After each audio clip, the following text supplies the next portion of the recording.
Good afternoon, everyone. Surprise! Summer snow yet again. British Columbia.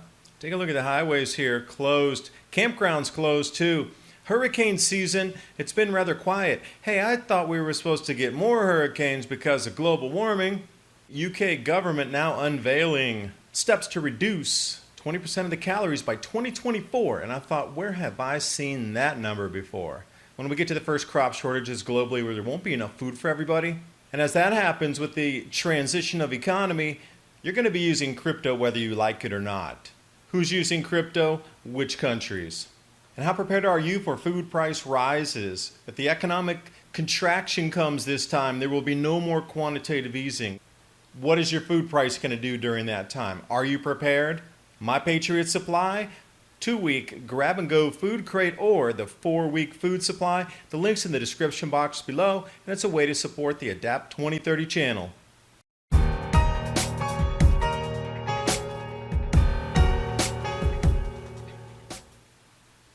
Going to start you over here with snow will be a thing of the past, except for this massive summer snow in British Columbia.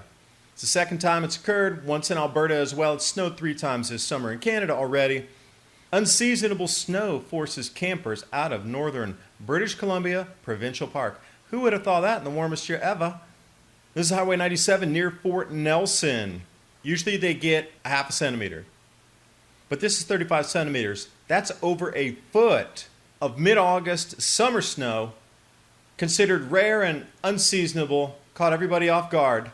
And we're seeing this again and again. People caught off guard by the unusual and unseasonable weather globally. Take a look at this. It's not the middle of January, it's the middle of August. Wide-eyed view for you. It's a multi-day event. It was the 17th, 18th, and 19th. But remember, Canada is heating up 3 times faster than the rest of the world, as depicted by all the global warming on the ground. Now, speaking of unusual forecasts, were we not told that because of these heating oceans and all the climate change that we'd have more and powerful hurricanes, more hurricanes? It's going to be an incredible hurricane season. NOAA predicted. Hurricane season has been rather quiet.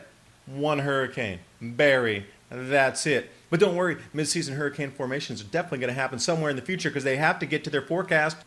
Oh yeah, they readjusted their numbers. How can NOAA do that after the fact? It's a forecast. It happens before an event.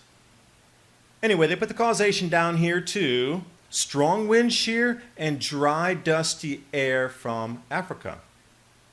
But this is where we should be getting into questioning all these experts who've told us for the last couple of years we'd have more and more hurricanes, and last year was very minimal as well. And this year is following right on the heels of almost a nothing burger.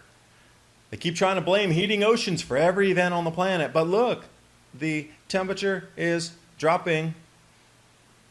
Thought I'd leave you with the Peary-Reese map here. Catastrophism.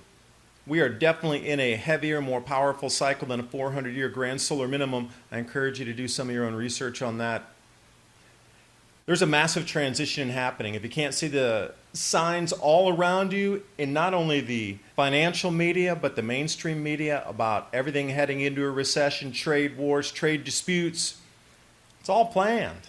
The transition to cryptocurrency for the new monetary system of our planet in conjunction with our current fiat as we march forward until the full collapse. So who is using crypto right now? And wow, Turkey right at the top. And Brazil, followed by Colombia, Argentina, and South Africa. But at the very bottom, the least uptake users, Japan, Germany, France, the US, and the UK. And society revolves around food. The higher the food prices go, the more the economy is going to contract. Well, they obviously know already it's going to contract to the point of a reset here. Look at the timing on this. Plans to cut excessive calorie consumption unveiled. I did a video last week about this. Subscriber sent this in and said, hey, there was a whole nother one that you missed that the UK government had put out through the Public Health England. They want to reduce 20% of calories in popular foods by 2024. Now, the story itself wouldn't have really been a wow until you start to match it up. When we come into the years 2023 and 2024, we are having global food shortages. Valentina Zarkova's work, Double Dynamo in the Sun, following the magnetic canceling waves. The wider those waves get, the more exceptionally out of sync our weather becomes. And if you haven't noticed, the timeline matches. So when we come into 2023 and 24, food is going to be incredibly expensive and harder to get. And it's just so interested now. The UK government's so interested in your health that they're trying to give you simple tips of how many calories to consume through the day. 400 in the morning, 600 for lunch, 600 for dinner. Thank you. All in time for the Grand Solar Minimum timing, and it's all revolving around food.